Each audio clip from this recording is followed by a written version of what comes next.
Bonjour à tous, je suis content de vous revoir. J'espère que vous allez bien, que vous avez apprécié l'épisode précédent et que vous apprécierez tout autant celui-ci. Installez-vous confortablement, fermez les yeux et laissez-vous guider par le son de ma voix. Mes amis, nous repartons ensemble pour Marmottin. Soyez les bienvenus dans le 19e chapitre de ce Super Flame Story.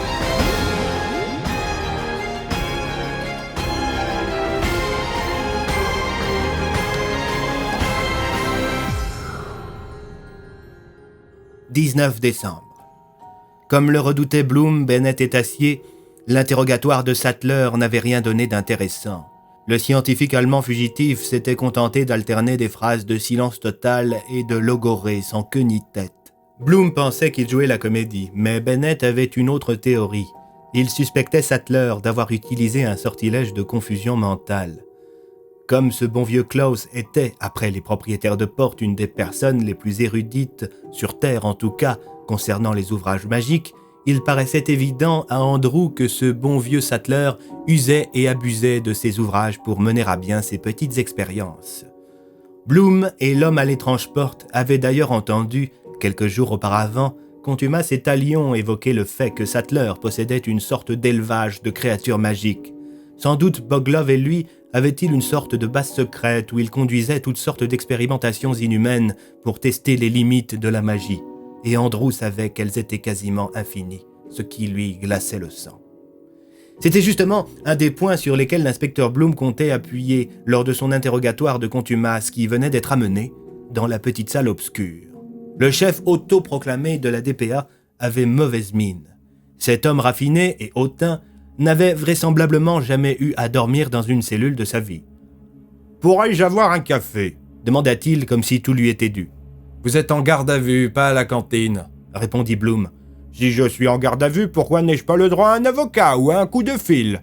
Pourquoi ne m'avez-vous pas lu mes droits, monsieur Bloom ?»« Parce que vous êtes une ordure de la pire espèce et que vous nous la mettriez à l'envers. »« Vous manquez cruellement de tact, inspecteur. Vous devriez modérer vos propos. » J'ose espérer qu'un homme raffiné comme vous se comportera en gentleman tout au long de notre entretien. Cela reste à voir. Si vous me malmenez, vous pourrez faire une croix sur ma collaboration bienveillante. Vous n'êtes pas habitué à la violence, vous, hein ? Enfin, vous êtes plutôt du genre à laisser les autres faire le sale boulot, non ? Eh bien, figurez-vous que j'appelle ça commander. Un mot dont un petit flicaillon de campagne comme vous ne comprendra jamais vraiment le sens, n'est-ce pas ? L'inspecteur Bloom sourit. Il se retourna vers la vitre sans teint. « Un café, s'il vous plaît. »« Enfin, nous nous comprenons. » Calmez votre joie, Contumace. Il est pour moi, ce café. Je peux au moins avoir de l'eau. Si vous répondez à mes questions, on vous en apportera, peut-être. Qu'est-ce que vous foutez à Marmottin, Contumace ? Eh bien, j'agis tout simplement dans le cadre de ma mission de protection de la population et de neutralisation des menaces magiques. Et ça implique de faire sauter la mairie, des meurtres, le discrédit de la police locale et la manipulation de l'opinion. Oh, comme vous y allez ! Vous niez votre implication là-dedans ? Je ne répondrai pas pour des questions de secret défense. Vous allez vraiment vous abriter derrière ça ? Pourquoi devrais-je m'en priver ? Je suis protégé par la loi. Donc là, si je contacte votre hiérarchie et que je leur dis que vous avez plus ou moins été arrêté pour complot et que vous vous cachez derrière le secret défense, ils vont vous défendre. Eh bien, appelez-les, on va bien rire. La première chose qu'ils feront, c'est retirer l'affaire à votre ridicule petite police locale, l'étouffer et mener une enquête interne qui n'aboutira jamais. Au mieux, vous obtiendrez la condamnation d'un ou deux soldats sans grande importance, et je serai libre comme l'air, et encore. Ça, c'est le meilleur des scénarios pour vous. Il pourrait aussi décider que le problème, c'est vous, monsieur Bloom. Il pourrait dire que le problème, c'est votre enquête ridicule qui empêche un organisme partiellement responsable de l'intégrité étatique de fonctionner. Est-ce que vous voulez être pris, monsieur Bloom, dans les engrenages de cette machine infernale ? Aller contre la DPA, c'est aller contre l'État, contre la France. Vous n'aimez pas votre pays, inspecteur Bloom ? C'est la première chose que vous demandera le procureur de la République. Et si je faisais éclater ça au grand jour ? Si j'informais le monde de vos magouilles ? Ce sont des propos de complotistes, ça. Je vous promets la censure totale, le discrédit et des proches qui disparaissent dans des circonstances étranges. Ça s'est déjà vu par le passé, Ce sont des méthodes courantes. Vous avez une femme et des enfants, non? Un coup de fil et elle aura un accident de voiture. Un autre coup de fil et on ne vous estimera pas apte à élever vos enfants. Un troisième et on vous les retire. On peut vous bousiller, monsieur Bloom. Vous et ce cher talion aimez user et abuser de la rhétorique de la menace, à ce que je vois.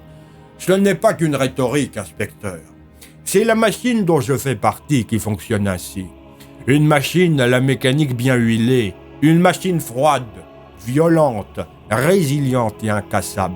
Couper une tête, 2 repousses. Une machine qui broie et qui détruit tous ceux qui vont à contre-courant. On joue tous à un jeu dont les règles ont été pensées par et pour cette machine. Qui s'y frotte s'y pique, n'est-ce pas? Eh bien, c'est l'idée. Vous entretenez des liens avec Klaus Sattler alors qu'il est considéré comme un fugitif dangereux par la DPA. Qu'avez-vous à répondre? Il est considéré comme un fugitif dangereux, mais ça ne veut pas dire qu'on ne peut pas travailler avec lui. Pareil pour Nicolas Boglov? C'est classé secret défense, je n'ai pas le droit de vous répondre. Vous faites chier, contumace! Si vous avez des choses à redire, vous pouvez toujours contacter la présidence de la République. Décidément, il était impossible de tirer les vers du nez des 3 détenus. Un autre problème se posait également. Dans le bureau du commissaire Tassier, ce dernier faisait part de ses inquiétudes à ses 2 amis. « Bon, les copains, j'ai peur que nous fassions face à une situation plus que problématique. Vu les profils des 3 inculpés, je doute que nous ayons les capacités d'aller jusqu'à un procès. Ils ont clairement le système entier dans la poche. En plus, on a clairement enfreint beaucoup de procédures en ne faisant pas remonter l'info, en ne leur proposant ni coup de fil, ni avocat, etc. Bref, on ne va pas pouvoir les maintenir longtemps en cellule, en tout cas d'une manière légale. » « C'est une blague ?» demanda Bennett. « On ne peut pas trouver une parade ?» s'enquit Bloom. « Il faut gérer ça entre nous. On ne peut clairement pas passer par le circuit classique, si on ne veut pas voir la situation nous échapper complètement. » Et du côté de Hartmann et Yupvig? J'ai eu le colonel au téléphone ce matin. Je lui ai fait part de mes inquiétudes. Il propose de gérer ça en dehors du cadre légal. « Vous ne voulez quand même pas les éliminer ?» s'inquiétait Andrew. « Non, bien entendu. Je parle juste de les enfermer quelque part de manière indéfinie, le temps d'avoir le fin mot de l'histoire. Mais si on fait ça, les enfants, on emprunte un sentier dangereux. » Je crois que je préfère aller sur ce chemin plutôt que d'avoir à me frotter à leur système, déclara Bloom. « Inspecteur, reprit Bennett. Vous êtes le seul de nous 3 à avoir une famille et des attaches. Moi j'ai ma porte, ma mission, et le commissaire Tassier est veuf. Si vous voulez prendre ce risque, on le prendra sans hésiter, mais c'est à vous de trancher. Est-ce que vous êtes bien sûr de vouloir jouer la partie comme ça ? » Oui. Enfin, je crois. Il fut donc décidé que les 3 fugitifs seraient finalement remis aux mains d'Hartmann pour être emprisonnés dans le camp de base de la DPA dès le lendemain matin. Au même instant, on entendit des bruits d'hélicoptères au-dessus de Marmottin. Il s'agissait d'une visite des hauts gradés de la DPA au camp de base. N'ayant plus de rapport direct avec Contumace et étant incapable de contacter Alias, la hiérarchie s'inquiétait de la situation qui courait à Marmottin. Ils avaient alors décidé d'envoyer une sorte de corps diplomatique pour vérifier que tout allait bien, sous couvert de simples visites de routine. Alors que l'hélicoptère approchait lentement du camp de base, tous les soldats étaient alignés au garde-à-vous. Le colonel Hartmann, en uniforme de cérémonie, avait fait dérouler le tapis rouge. Yupvig, quant à lui, était en retard. Il venait de se rendre compte, avec l'aide d'un petit groupe d'hommes fidèles, que le baraquement dans lequel ils enquêtaient sur les soldats pro-Boglov était truffé de microphones. Cette terrible découverte inquiétait grandement le soldat des pays de l'Est. Pendant ce temps, au bout du camp, l'hélicoptère du corps diplomatique commençait à se poser. À peine l'aéronef qui transportait tout le gratin de la DPA avait-il touché le sol qu'on entendit au loin 2 avions de chasse arriver. Ils étaient jusqu'alors cachés par les montagnes. Mais ceux-ci ne se posèrent pas. Les 2 avions semblaient avoir activé leur armement. Ils étaient dans l'alignement parfait pour tirer sur les soldats qui étaient au garde-à-vous. Ces derniers ne se rendirent compte du danger qu'au dernier moment. C'est alors que l'horreur se produisit. Les engins firent feu, exécutant en une fraction de seconde la quasi-totalité des hommes qui se trouvaient là. « Ils vont refaire un passage !» hurla Hartmann. « Dispersez-vous !» Alors que Yupvig et ses enquêteurs sortaient à l'extérieur pour voir ce qui se passait, ils comprirent immédiatement. en voyant des hommes abandonner le camp. Yupvig et ses gars décidèrent de se jeter dans un blindé et de foncer et s'enfuir le plus loin possible. Pendant ce temps, on commençait à peine à réaliser l'ampleur du carnage qui était en train de se produire. Alors que les deux avions de chasse revenaient dans le sens inverse, un homme sortit de l'hélicoptère qui venait de se poser. Cet homme, c'était l'infâme Nicolas Boglov. Il était armé d'un fusil d'assaut. « Tiens, salut Hartmann, comment ça va ?» lança-t-il d'un ton menaçant. Le colonel eut à peine le temps de réaliser l'infamie qui se préparait que Boglov lui tira dessus, d'abord dans les jambes. Hartmann s'effondra en hurlant de douleur. « Oh, Boglov, sale fils de pute ! Allons, ne soyez pas si vulgaire !» s'exclama ce dernier en se rapprochant du colonel. « On se revoit en enfer, Artie !» L'échange fut conclu par une balle qui se logea entre les deux yeux du colonel. Scène à laquelle Yupvig assista en regardant dans le rétroviseur de son véhicule. Il s'empara de sa radio tandis que les avions de chasse faisaient leur dernier passage. « Police de Marmottin, ici Yupvig, répondez, police de Marmottin !» À l'autre bout, au poste, c'était Josiane qui répondit. « Standard, j'écoute. Josie, c'est Yupvig, je dois parler à Tassier, c'est urgent. Ne quittez pas. » Eh oh les gars, vous savez où il est, le commissaire ? Dans son bureau. Répondit Leblanc. Faut aller le chercher, il y a une urgence, paraît-il. Pendant ce temps, au camp de base de la DPA, Boglov prenait possession des lieux. Il était accompagné de Doberman, King Charles et Rottweiler, les trois horribles soldats du groupe Cervère, le chien de Sattler. Ces derniers avaient avec eux les fameuses mallettes contenant les livres magiques qui leur avaient été attribués par ce bon vieux Klaus. Ils se mirent à utiliser leur pouvoir pour exécuter les soldats encore vivants à coups de sortilèges plus horribles les uns que les autres. On entendit des hurlements de douleur aux quatre coins du camp. L'infamie était en train de se produire. « Oh, les enfants, ça fait plaisir d'être de retour à Marmottin !» s'exclama Boglov, tandis que deux hélicoptères se posaient. À leur bord, des soldats sans foi ni loi qui obéissaient aveuglément aux ordres de Sattler et Boglov. L'abominable monstre qui avait fait tant souffrir Andrew était de retour, et il avait avec lui une belle brochette de criminels de guerre. Le véhicule de Yupvig traversait péniblement une forêt de conifères, fonçant vers Marmottin, quand un bruit se fit entendre au-dessus de leur tête. C'était un hélicoptère qui l'avait pris en chasse. « Josie, il arrive le commissaire ou pas ? Minute !» s'exclama la standardiste. C'était trop tard. L'hélicoptère qui chassait Yupvig et ses hommes venait de lancer un missile sur le véhicule du soldat. Il y eut une violente explosion et le véhicule prit feu. Par chance, Yupvig et ses deux hommes purent quitter le blindé quelques secondes avant qu'il n'explose. Mais ils n'étaient pas tirés d'affaire. Blessés et munis de leurs simples armes de poing, ils décidèrent de se cacher dans la forêt. Leur répit fut malheureusement de courte durée et l'hélicoptère déposa au sol plusieurs soldats et des chiens avant de refaire un passage avec une caméra thermique pour traquer Yupvig et ses gars. Tandis que le bruit de l'hélicoptère et les aboiements se rapprochaient des trois soldats épris de justice. Ces derniers, épuisés et extrêmement faibles, décidèrent de s'asseoir dans la neige et d'attendre tranquillement la mort. « Les amis, ce fut un plaisir de combattre à vos côtés !» déclara Yupvig, tandis que des pointeurs laser s'affichaient sur sa tête et sur celle de ses frères d'armes. Puis il y eut 3 détonations, puis des confirmations radio, et le silence glaçant de l'hiver marmottanais, tandis qu'entre les arbres, la neige devenait rouge du sang des 3 hommes abattus.